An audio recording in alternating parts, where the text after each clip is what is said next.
Assalamualaikum warahmatullahi wabarakatuh.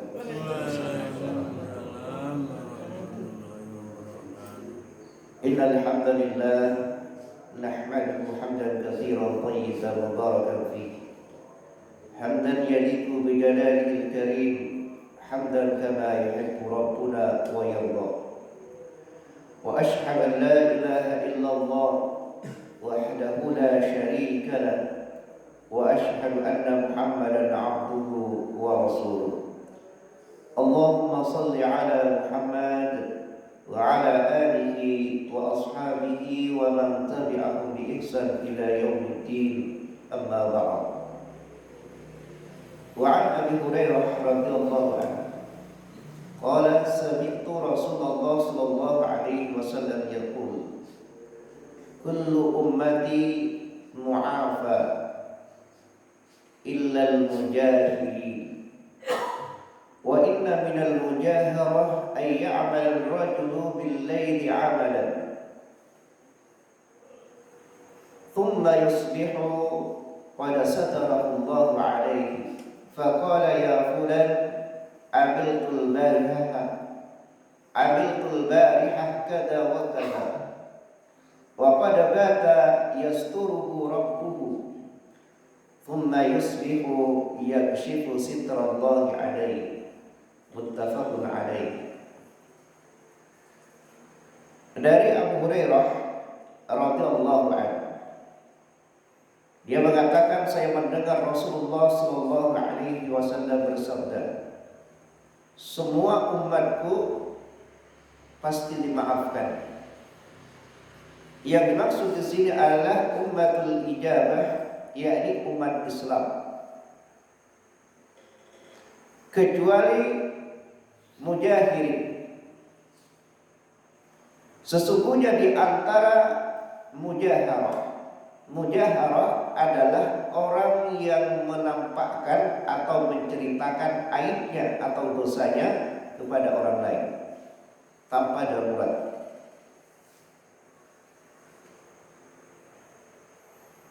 Padahal aibnya, dosanya sudah ditutup oleh Allah Subhanahu wa taala.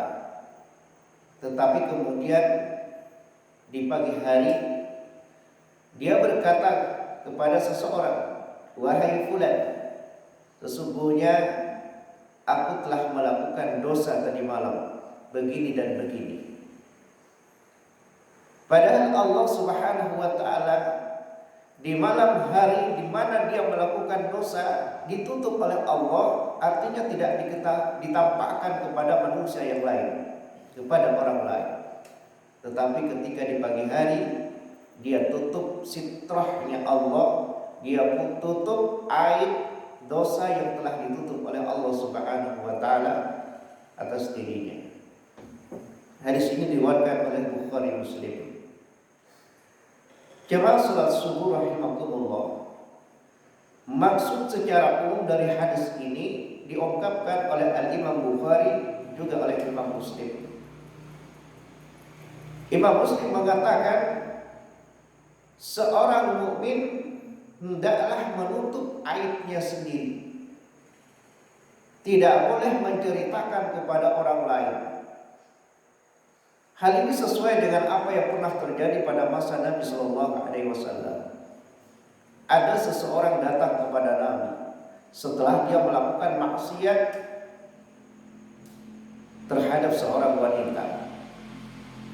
Dia datang kepada Nabi Sallallahu Alaihi Wasallam karena dia menyesal telah melakukan perbuatan maksiat. Tetapi Nabi Sallallahu Alaihi Wasallam tidak langsung menanggapi pengakuannya tersebut sampai Rasulullah Shallallahu Alaihi Wasallam selesai melaksanakan sholat. Setelah selesai Nabi, dia datang lagi meminta kepada Rasulullah Shallallahu Alaihi Wasallam agar diadili atas perbuatannya. Kemudian Nabi bertanya, apakah kamu ikut sholat bersama kami? Laki-laki tersebut menjawab, sehingga Allah Subhanahu wa taala di dalam Al-Qur'an menyebutkan al-hasanatu yudhibnas sayyi'at. kebaikan-kebaikan itu menghapus kejelekan-kejelekan kita. Salat kita menghapus perbuatan maksiat kita, perbuatan dosa kecil kita. Adapun dosa besar harus diiringi dengan taubat, taubatun nasuh. Kata Umar bin Khattab radhiyallahu anhu menanggapi perbuatan laki-laki tersebut, bahkan di situ dikatakan Umar marah kepada laki-laki tersebut. Sebaiknya dia menutup aibnya, tidak usah diungkapkan kepada Nabi sallallahu alaihi wasallam. Al-Imam Syafi'i juga berpendapat yang sama. Seorang mukmin yang melakukan dosa dalam keadaan sendirian, tidak ada yang mengetahui, sebaiknya kalau dia ingin bertaubat, dia menyesal dengan perbuatan, tidak usah disampaikan kepada orang lain. Tetapi yang dia lakukan adalah istighfar kepada Allah, bertobat kepada Allah Subhanahu wa taala. Jemaah salat subuh rahimakumullah.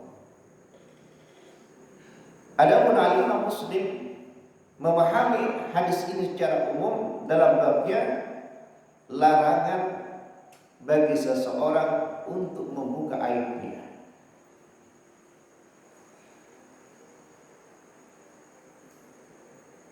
Kecuali dalam keadaan darurat.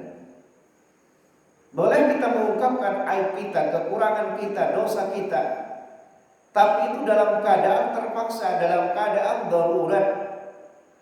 Bagaimana bentuknya? Di antara bentuk darurat adalah ketika kita meminta fatwa. Sebagaimana kisah pembunuh 100 orang.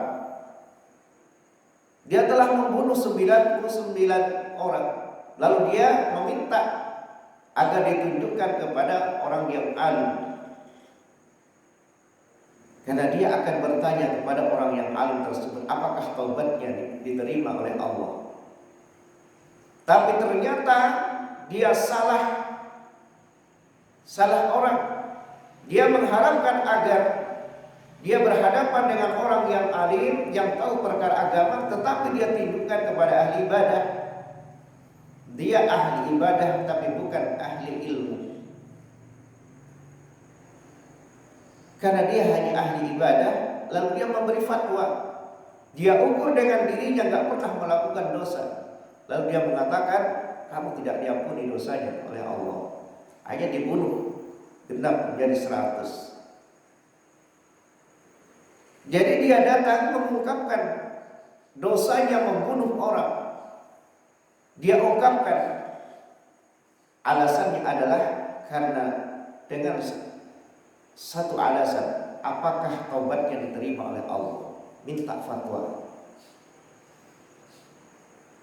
Sebagaimana juga yang terjadi pada masa Nabi, seorang istri Abu Sufyan datang mengadu kepada Nabi Sallallahu Alaihi Wasallam karena dia tidak dikasih infak nafkah oleh suaminya. Lalu dia ceritakan kepada Nabi Sallallahu Alaihi Wasallam tentang sifat suaminya yang enggan untuk memberi nafkah kepada istri dan anaknya. Dia meminta fatwa kepada Nabi, bolehkah dia mengambil harta suaminya tanpa sepengetahuan dan seizin suaminya.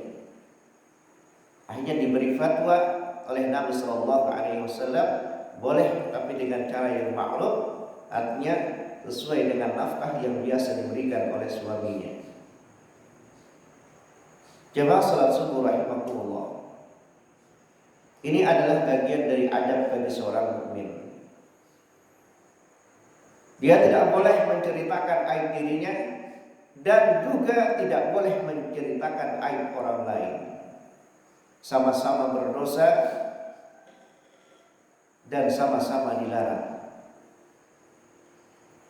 Tetapi penekanannya di dalam hadis ini adalah dilarang menceritakan aib orang lain. Karena kalau kita tidak menceritakan, tapi kita sebagai seorang mukmin sadar, istighfar, sesuai dengan kata Nabi, kullu ummati mu'afa. Semua umatku, umat Islam itu dimaafkan oleh Allah Subhanahu wa taala, yakni diampuni dosanya ketika di akhirat. Nah, bab ini oleh Al-Imam Bukhari. Dia membawakan dua hadis. Yang pertama adalah hadis ini, dan yang kedua insyaallah nanti kita sampaikan besok. Yang intinya seorang mukmin hendaklah menutup aibnya, tidak boleh diceritakan kepada orang lain, karena ketika aibnya ditutup itu hakikatnya adalah Allah telah menutup dosanya.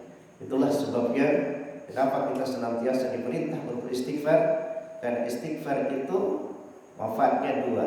Satu, ditutup dari orang lain, tidak diketahui oleh orang lain. Yang kedua, di akhirat diampuni oleh Allah Subhanahu wa taala. Hadis yang pertama adalah aibnya ditutup oleh Allah dari orang lain. Ketika dia ceritakan kepada orang lain, berarti dia telah menutup sesuatu yang telah ditutup oleh Allah Subhanahu wa taala. Aqulu qouli hadza astaghfirullah li wa lana wa li walidayna wa li sa'iril muslimina min kulli dhanbin. Subhanakallahumma wa bihamdik asyhadu an la